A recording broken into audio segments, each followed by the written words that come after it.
সকল চাকরি প্রার্থীদেরকে সবাইকে স্বাগত জানাচ্ছি নতুন একটি ভিডিও নিয়ে। তো এই ভিডিওটি আলোচনা করতে চলেছি যেখানে একটি চাকরির জন্য নিয়োগ করা হচ্ছে। তো সেই নিয়োগটি যে পোস্টের জন্য নিয়োগ করছে সেই পোস্টটা আসলে কি এবং এই পোস্টের জন্য কি কি কাজ করতে হবে সমস্ত চাকরি প্রার্থীদেরকে তা নিয়ে বিস্তারিতভাবে আজকের এই ভিডিওতে আলোচনা করব। ভিডিওটি সম্পূর্ণ দেখতে থাকো, স্কিপ না করে, কারণ এই পোস্টগুলো খুব সুন্দর একটি পোস্ট। তো দেখো পোস্টগুলো কিভাবে আবেদন করতে হয় সেটা নিয়ে আগে দেখতে হবে যে কি পোস্টে নিয়োগ করা হচ্ছে, সেটা আগে স্যাটিসফ্যাকশন দেওয়ার পরে তারপর আমরা দেখাবো এই পদগুলোর জন্য শিক্ষাগত যোগ্যতা কিভাবে আবেদন করবে, তাছাড়া কারাই চাকরিগুলোর জন্য আবেদন করতে পারে। তো দেখো এটি একটি বহুমুখী কাজ, কারণ যে রেলওয়ে ডিপার্টমেন্ট বা যেই ডিপার্টমেন্টে নিয়োগ হচ্ছে সেই ডিপার্টমেন্টে যে কাজটা রয়েছে কিন্তু নিম্নতম কাজ, যেখানে বেশিটা খাটনি নেই এবং বেশি শিক্ষাগত যোগ্যতার প্রয়োজনও নেই।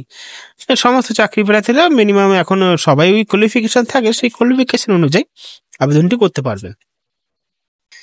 এটি একটি বহুমুখী কাজ যেখানে আপনাকে মেট্রো ট্রেন এবং তার সম্পর্কিত সিস্টেমগুলির রক্ষণাবেক্ষণ বা পরিচালনা এবং সমস্যা সমাধানের কাজ করতে হতে পারে কাজের জন্য।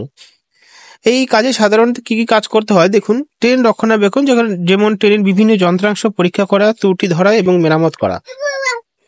সিগন্যাল সিস্টেম, অন্যান্য কি রয়েছে যে কোনো কাজ যা মেট্রোর সূচনা চলাচলের জন্য প্রয়োজন। গ্রুপ সি কাজের জন্য সাধারণত যোগ্যতা।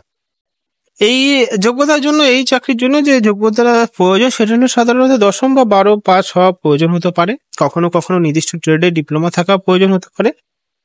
শারীরিক যোগ্যতা, শারীরিকভাবে সুস্থ থাকা এবং ভারী কাজ করার ক্ষমতা থাকা জরুরি। তারাটি হলো মেকানিক্স, ইলেকট্রিক্যাল বা অন্যান্য প্রাসঙ্গিক বিষয়ে জ্ঞান থাকলে ভালো হয় এই পোস্টের জন্য। তো এই পোস্টের জন্য যে নিয়োগ করা হচ্ছে এটা হলো সেই অফিসিয়াল অ্যাডভার্টাইজমেন্টটা পুরোটাই ইংলিশে রয়েছে। তাছাড়া অ্যাডভার্টাইজমেন্ট অনুযায়ী যদি তোমরা আবেদন করতে চাও সেক্ষেত্রে কিন্তু আবেদন করতে পারো, কিন্তু আমরা সম্পূর্ণ বাংলায় এখানে ট্রান্সলেট করব এবং সেই নিয়ে বিস্তারিতভাবে আজকে এই ভিডিওর মাধ্যমে আলোচনা করবে শিক্ষাগত যোগ্যতা নিয়ে। এবং এখনো পর্যন্ত শিক্ষাগত যোগ্যতা নিয়ে কোনো আলোচনা করিনি, কিন্তু এখন করব। তো শিক্ষাগত যোগ্যতা অনুযায়ী কি বলা হচ্ছে এখানে দেখতে পাচ্ছ যে নিয়ম অনুযায়ী এখানে যে মেট্রো রেলওয়ে সাংস্কৃতিক কোটায় নিয়োগের বিজ্ঞপ্তি বের হয়েছে, যেখানে মেট্রো রেলওয়ে 2025-24 সালের জন্য সাংস্কৃতিক কোটার অধীনে নিয়োগের জন্য আবেদন আহ্বান করানো হচ্ছে। যে পোস্টটা রয়েছে সেটা কিন্তু এখানে রয়েছে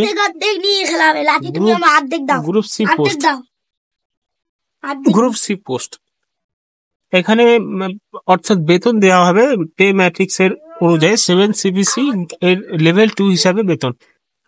তো বিষয় সিনথেসাইজার অর্থাৎ যে বিষয়তে নিয়োগ করছে সেখানে দেখতে পাচ্ছ আবেদন করার জন্য উচ্চ মাধ্যমিক পাস এবং 50% নাম্বার থাকতে হবে এবং স্বীকৃত বোর্ড থেকে অ্যাপ্রেন্টিসশিপ ITI করতে হবে আবেদন করার জন্য।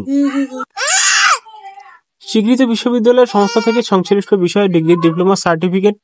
তো এখানে বলা হচ্ছে জাতীয় পর্যায়ে পুরস্কার প্রাইজ দেওয়া হচ্ছে এবং যেহেতু যারা আবেদন কোটায় নিয়োগ করছে সেখানে বলা হয়েছে স্বীকৃত বিশ্ববিদ্যালয়ের সংস্থা থেকে সংশ্লিষ্ট বিষয়ে ডিগ্রি বা ডিপ্লোমা সার্টিফিকেট থাকতে হবে।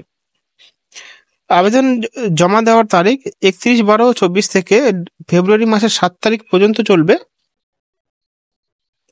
এটা হলো বিদেশ এবং রাজ্যে। তো দেখো এখানে এই বিজ্ঞপ্তিটি পুরোটাই এটাই বলা আছে যে এবার আমরা চলে যাব অন্য একটা সিস্টেমে, যেটা বলা হয়েছে সংরক্ষিত কোটা এবং বয়সসীমা।